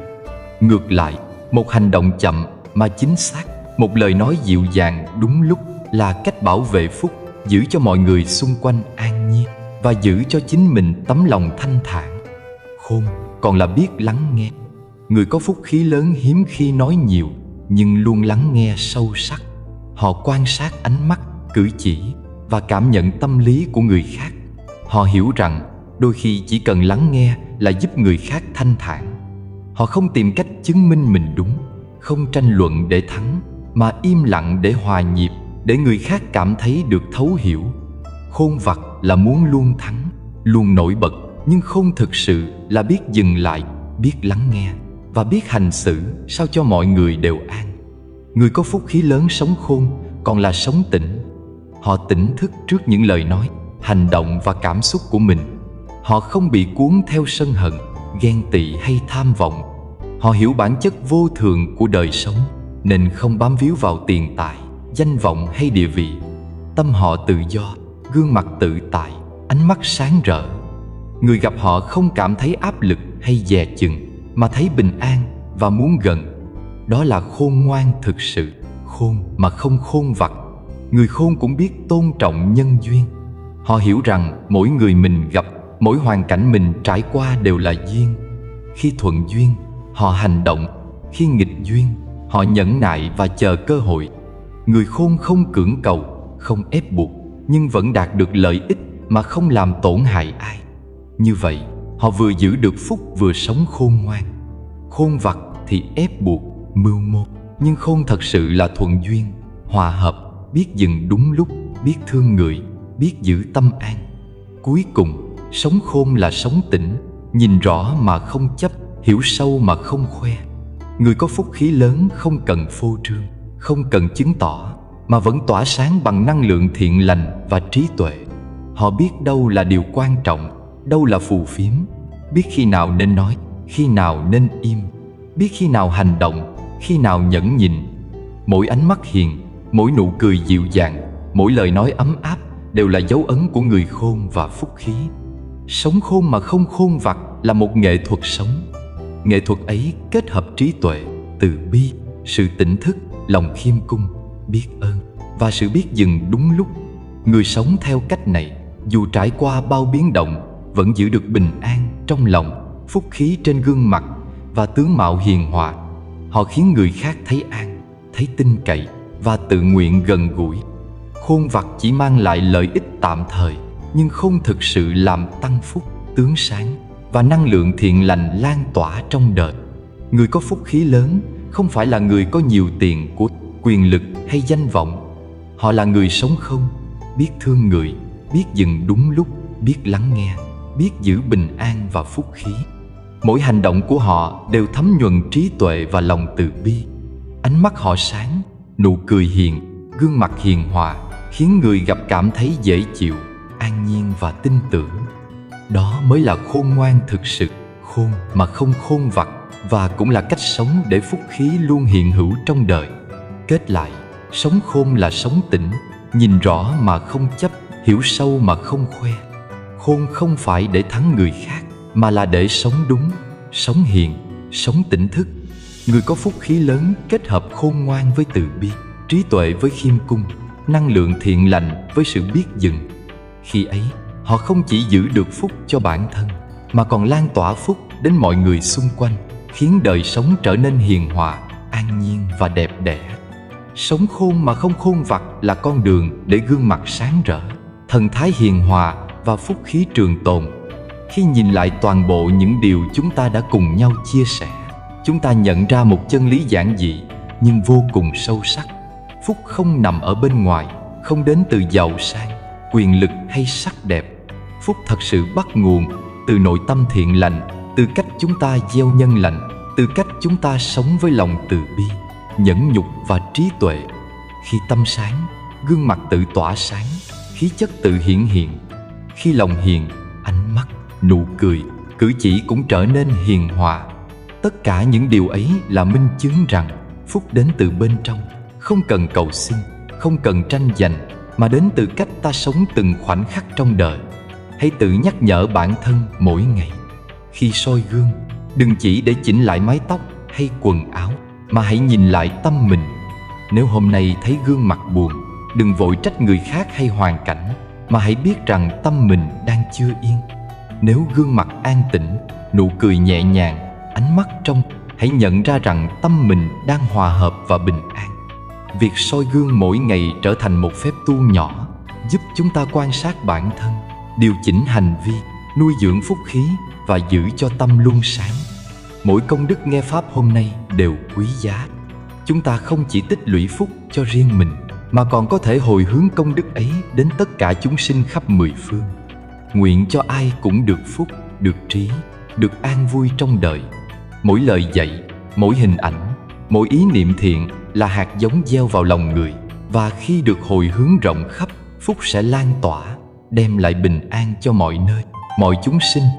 Đại chúng hãy tiếp tục gieo duyên với những pháp lành, với kênh này, để cùng nghe pháp, nuôi dưỡng tâm thiện, và từng bước một đi trên con đường tỉnh thức. Mỗi lần quay lại, mỗi lần lắng nghe, chúng ta đều được nhắc nhở về cách sống khôn ngoan, cách gieo nhân thiện, cách giữ phúc và tăng trưởng trí tuệ. Cùng nhau, chúng ta không chỉ làm sáng tâm mình, mà còn góp phần thắp sáng phúc cho người khác, để đời sống trở nên hiền hòa, an lạc và đầy năng lượng thiện lành. Hãy nhớ rằng, phúc thật sự không nằm ở hình hài hay ngoại tướng. Nó nằm ở sự an nhiên trong tâm, sự hiền hòa trong cử chỉ, ánh mắt sáng trong và nụ cười từ bi. Người có phúc khí lớn là người biết giữ tâm sáng, sống khôn mà không khôn vặt, biết thương người, biết dừng đúng lúc, biết gieo nhân lành hàng ngày. Mỗi ngày trôi qua là một cơ hội để tu tập, để nhìn lại tâm mình, để làm cho gương mặt và khí chất thêm hiền hòa và tỏa sáng. Kết thúc buổi pháp hôm nay, xin nhắc đại chúng rằng mọi nỗ lực gieo phúc, nuôi dưỡng thiện tâm Giữ lòng hiền và sống khôn ngoan đều là một hành trình dài, nhưng đầy giá trị. Hãy đi từng bước chậm rãi, từng hơi thở tỉnh thức, từng lời nói thiện lành. Mỗi ngày bình an là một ngày phúc lớn. Mỗi hành động từ bi là một đóa sen nở trong đời. Khi giữ được điều đó, gương mặt sáng, tâm an, phúc tự đến và tỏa rạng. Nguyện rằng công đức nghe Pháp hôm nay sẽ được hồi hướng khắp nơi, để tất cả chúng sinh đều được phúc, được trí, được an vui. Hãy để từng hơi thở, từng lời nói, từng hành động của chúng ta là một phương tiện gieo phúc, nuôi dưỡng tâm thiện và soi sáng con đường sống tỉnh thức. Hãy tiếp tục kết nối, gieo duyên với kênh Triết Cổ Nhân, để mỗi ngày là một bước tiến trên con đường tu tập, để phúc khí luôn hiện diện trong đời sống, để gương mặt và tâm hồn luôn tỏa sáng hiền hòa và an lạc. Nam Mô A Di Đà Phật.